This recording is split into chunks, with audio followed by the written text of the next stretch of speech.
saya akan bergeser dan meminta Pendeta Andrikus Pu ya, sebagai Ketua GKI Tanah Papua, ya, dengan kongregasi terbesar di Papua. Tentunya ini bukan kasus yang baru, ya, tetapi juga sudah beberapa kali terjadi dan ya ini mendorong gereja-gereja untuk bisa hadir dan berbicara dalam skop yang jauh lebih luas untuk menyelesaikan masalah ini dalam rangkaiannya, termasuk masalah-masalah di Papua. Saya silakan, Mofu. Tolong mikrofonnya belum, Pak. Mikrofon. Ya, sekali lagi terima kasih ya Pak Sekum untuk kesempatan yang diberikan kepada saya. Ya, Bapak-bapak, Ibu, semua saudara yang hadir pada pertemuan ini yang saya hormati dan kasih dalam kasih Tuhan Yesus Kristus. Nah, saya Ketua Sinode GKI di Tanah Papua, juga selaku Wakil Ketua Majelis Pertimbangan Persekutuan Gereja-Gereja di Indonesia, menyikapi situasi dan kondisi yang terjadi di Papua, nah berkaitan dengan peristiwa penembakan dan kematian dari hamba Tuhan dari anggota Persekutuan Gereja-Gereja di Indonesia, dari GKII. Nah, pertama, saya kembali mengajak kita semua. Nah, kita terus mengawal dan juga memberi perhatian, sungguh-sungguh terhadap peristiwa ini. Nah, karena itu sekali lagi terima kasih untuk PGI dan juga terima kasih untuk semua yang berkenan hadir dalam konferensi pers secara online pada kesempatan ini. Nah, ada dua hal yang hendak saya sampaikan. Yang pertama, ya hari ini saya amati bahwa Presiden kita, Presiden Republik Indonesia, Insinyur Haji Joko Widodo, ini berbicara dan pidato secara hebat di mimbar ya Perserikatan Bangsa-Bangsa PBB dengan pandangan-pandangan yang luar biasa bagaimana ikut bersama-sama dalam rangka menyelesaikan problem dan masalah-masalah yang sedang dihadapi oleh dunia. Termasuk di dalamnya yang terkait dengan masalah-masalah yang juga dihadapi misalnya oleh ya saudara-saudara kita yang berada di Palestina. Nah, ini luar biasa sekali pidato Presiden. Tetapi sekali lagi dengan peristiwa yang terjadi di tanah air Indonesia, khususnya juga di Papua, ini memberi pertanyaan kepada Presiden kita. Sejauh mana selaku kepala negara dalam tanggung jawab untuk menyelesaikan permasalahan yang sedang dihadapi oleh masyarakat Indonesia, lebih khusus yang berada di tanah Papua. Dengan peristiwa ini, peristiwa penembakan bukan hanya kepada hamba Tuhan, Pendeta Yeremia pada beberapa hari terakhir ini, tetapi juga peristiwa-peristiwa sebelumnya, bahkan ada permasalahan yang berkaitan dengan soal kemanusiaan akhir-akhir ini di Papua. Kita tidak bisa mengabaikan peristiwa-peristiwa yang juga terjadi dan merenggut jiwa masyarakat, termasuk juga anggota TNI dan Polri. Ini juga kita tidak abaikan, kita tidak bisa abaikan ini. Nah, itulah sebabnya satu hal yang saya katakan justru ini mempertanyakan keseriusan negara untuk menyelesaikan persoalan dan permasalahan yang menjadi akar permasalahan di Papua. Saya masih ingat ada 4 hal yang direkomendasikan oleh Lembaga Ilmu Pengetahuan Indonesia, LIPI. 4 akar masalah yang sudah direkomendasikan untuk diselesaikan. Sampai pada saat ini, kelihatannya tidak ada ruang untuk diselesaikan. Nah, karena itu dengan peristiwa penembakan yang terjadi, saya pertama kembali mengingatkan supaya segera dibentuk tim independen yang melakukan investigasi secara adil, secara seimbang untuk mengungkapkan peristiwa yang terjadi akhir-akhir ini di Papua. Harus diungkapkan. Nah, berkaitan dengan itu pula, harus diberikan sebuah ruang dan tanggung jawab untuk satu tim yang dibentuk dalam rangka mengangkat setiap peristiwa yang terjadi berkaitan dengan soal kemanusiaan pelanggaran HAM di Papua.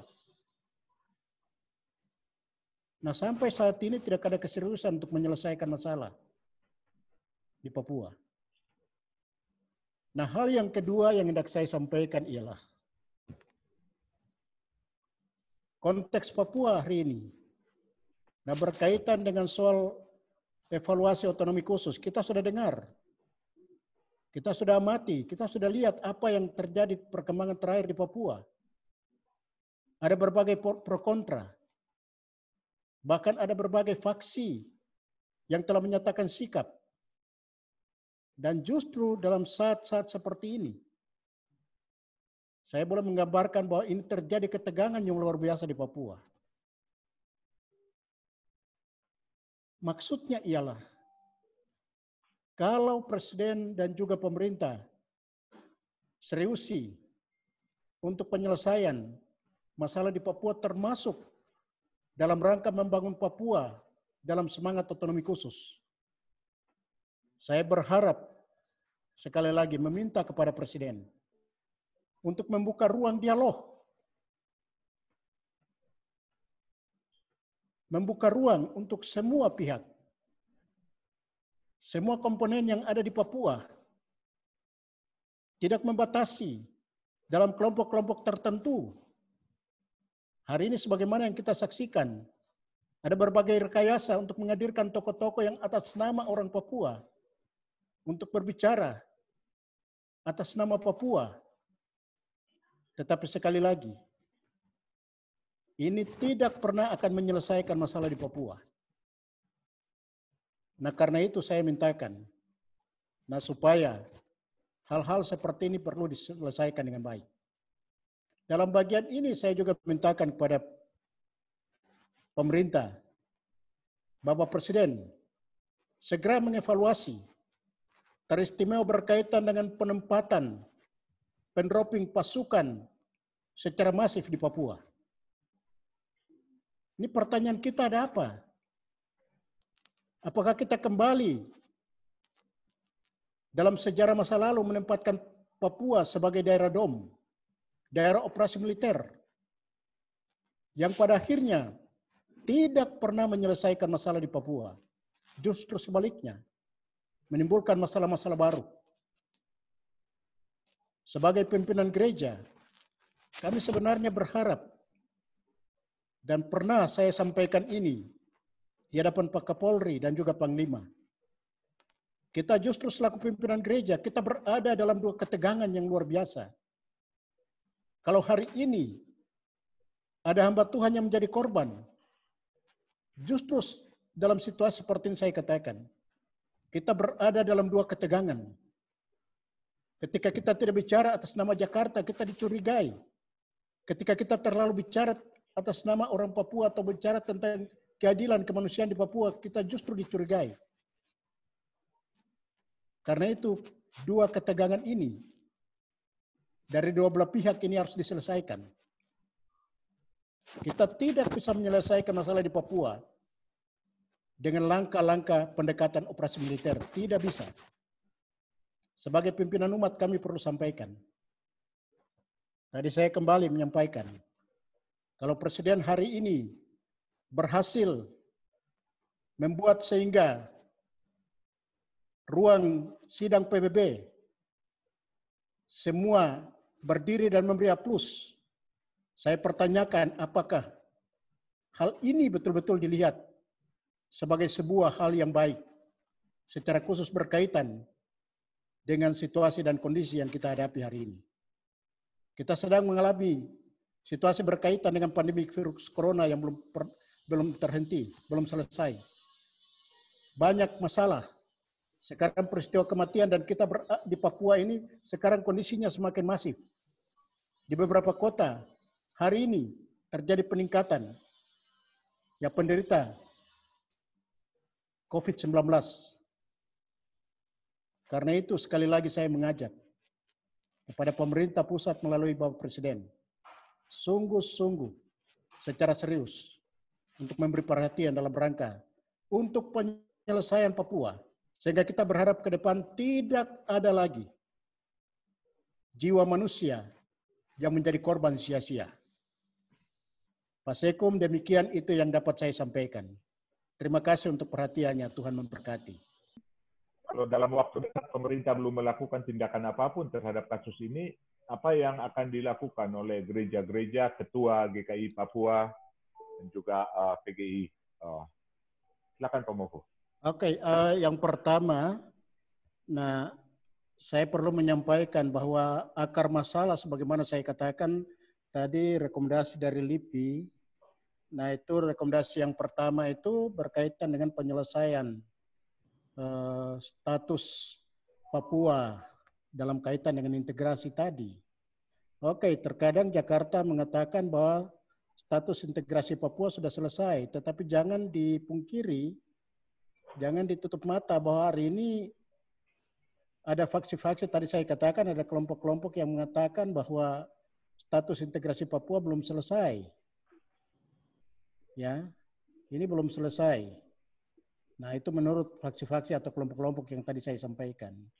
Nah, karena itu sebenarnya bagi saya, sebenarnya harus dibuka ruang kembali. Nah, mengapa saya katakan harus dibuka ruang kembali? Karena ruang dialog Papua setelah pembahasan dan kesepakatan otonomi khusus, nah itu belum menjadi satu ruang yang efektif. Mengapa saya katakan belum menjadi ruang yang efektif? Karena sampai hari ini terjadi perdebatan soal otonomi khusus bagi Papua. Ya, dalam beberapa forum selalu kami katakan. Nah, contoh pemerintah saja mengatakan bahwa berkaitan dengan otonomi khusus hari ini kan yang dilihat dalam kaitan dengan otonomi khusus oleh Jakarta yaitu hanya uang yang diberikan untuk Papua. Kemudian lahirlah PP tentang MRP, Majelis Rakyat Papua. Nah, tetapi sesungguhnya hal-hal yang terkait dengan soal hadirnya otonomi khusus sendiri tidak diselesaikan. Kita ambil contoh berkaitan dengan dibentuknya Komisi KKR. Sampai saat ini tidak selesai. Fakta-fakta tentang peristiwa atau fakta tentang persoalan pelanggaran HAM di Papua tidak pernah diselesaikan. Nah, karena itu sebenarnya inilah juga yang memicu, saya katakan sebagai pemicu, selalu menimbulkan masalah-masalah. Nah, dengan demikian seperti yang pernah diusulkan dan juga diperjuangkan untuk segera dibuka ruang dialog, ya, ruang untuk penyelesaian. Nah, mengapa untuk Aceh pemerintah begitu serius dan bisa diselesaikan? Sebenarnya Aceh punya masalah yang sama sejak awal, seperti Papua. Tetapi hari ini, ya kita lihat memang ada soal-soal lain. Tetapi bagi saya soal politik Aceh sudah selesai. Nah, kenapa tidak ada ruang yang sama? Ya, dilibatkan pihak lain, pihak ketiga. Kalau untuk Aceh harus dilibatkan pihak Helsinki untuk menyelesaikan. Untuk Papua sama sekali tidak dibuka ruang. Nah, tetapi justru sebaliknya, sesuai pengamatan kami sebagai pimpinan umat, pimpinan gereja di sini, justru sebaliknya. Berbagai kepentingan yang terjadi di Papua, soal penguasaan-penguasaan wilayah, soal penguasaan-penguasaan terhadap tambang dan lain sebagainya, ini bagian salah satu menjadi pemicu konflik di Papua. Ya, saya tidak tahu apa yang sekarang terjadi di Intan Jaya. Penduduk di sana harus diungsikan. Kemudian dikatakan daerah itu bukan daerah bertuan. Apa maksud dengan pernyataan-pernyataan seperti ini? Karena kita tahu bahwa itu jalur emas. Nah, itulah sebabnya saya katakan ini perlu harus diselesaikan. Jika tidak, saya katakan fakta lain akan membuktikan bahwa soal integrasi terus akan menjadi pertanyaan yang tidak pernah akan selesai dan justru sebaliknya akan memicu dan terus menimbulkan peristiwa-peristiwa lain dan juga akan menimbulkan korban-korban yang berikutnya. Nah, karena itu sebenarnya dimintakan, ya, sekali lagi dimintakan keseriusan kita bersama. Sebagai gereja, baik GKI di Tanah Papua, tetap juga gereja-gereja di Papua, kami terus secara bersama-sama selalu bergumul, terlibat bersama-sama untuk bagaimana menggumuli tetap juga melakukan percakapan dan dialog. Nah, tetapi terkadang pertemuan-pertemuan yang kami laksanakan atau dilaksanakan bersama-sama dengan kami di Papua terbatas pada pejabat-pejabat tertentu. Terkadang datang di Papua dan bertemu dengan kami dan mereka pikir itu sudah selesai. Tetapi ruang sesungguhnya kita duduk sebagai pemerintah bersama-sama, ya. Mungkin saya berharap Presiden bisa mendengar ini ke depan supaya membuka ruang dialog untuk dibicarakan. Presiden dengan gagasan untuk dialog sektoral itu hanya sebuah ide yang sampai saat ini tidak pernah dibuka, ya. Diminta untuk hanya bisa kita dialog tentang dialog sektoral, tidak pernah dibuka ruang dialog sektoral sekalipun. Nah, karena itu sekali lagi saya perlu menyampaikan ini, dan sebagai gereja kami tidak mau dan tidak pernah berharap akan terjadi peristiwa-peristiwa yang terus mendukacitakan kita semua secara khusus, masyarakat yang hidup dan berada di Tanah Papua. Itu dari saya, demikian Pak Seto.